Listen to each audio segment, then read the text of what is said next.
What are you gonna do, son? Well, I just need to tell you some things about Invicta. I have an Invicta day. Today's Invicta day. I have no Invicta watches in my collection.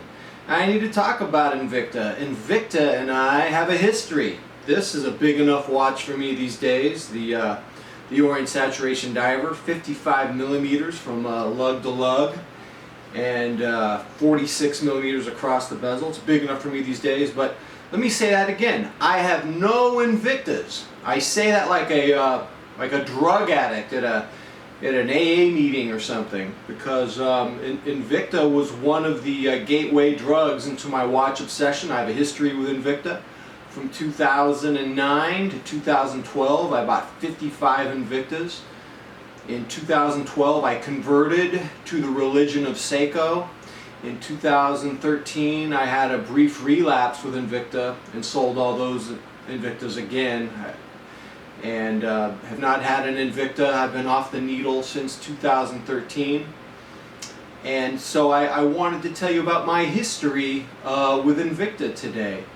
You know, I'm not an Invicta hater. I don't disrespect people who wear Invicta. They have a few models that look very nice to me.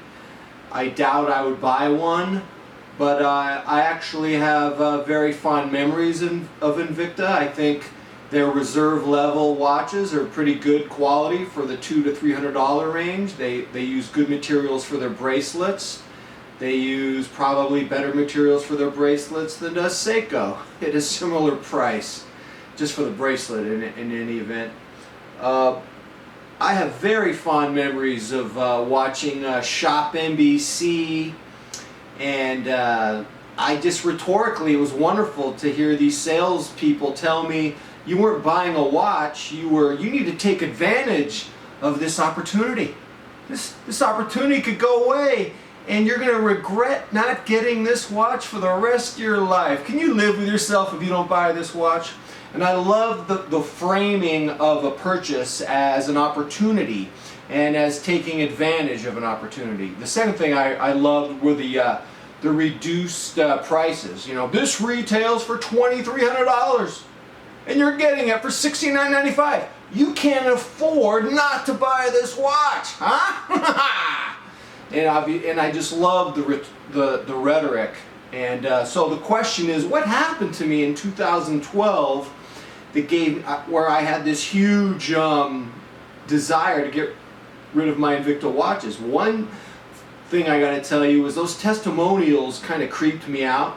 People would call up Invicta, and it just seemed like lonely people, kind of like Gollum. Someone living in his mom's house, some 48-year-old guy saying, I fell in love with Invicta 2 months ago and now I got 5,000. I just can't get enough. It's like eating Captain Crunch. And I started wondering, I could be that guy. And what happened was, one day I just looked at all my watch boxes and I go, how many watches do you have, son? And I opened up the boxes and I counted them, and I had 55 Invicta watches. And it scared me. What is this? The disintegration of a personality? You're going to be on Hoarders? You're going to be on My Strange Addiction?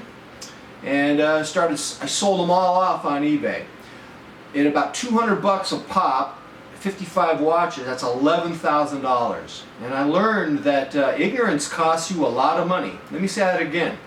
Ignorance costs a lot of money. That's $11,000. I could have bought a Panerai submersible. Who knows? I could have bought a couple of Omegas, but you know, I didn't know. I didn't know about the high tier watches until about 2013 or so. Ignorance costs a lot. I was always nagged by the lack of lume in my Invicta diver watches, and ultimately it was a sense of shame.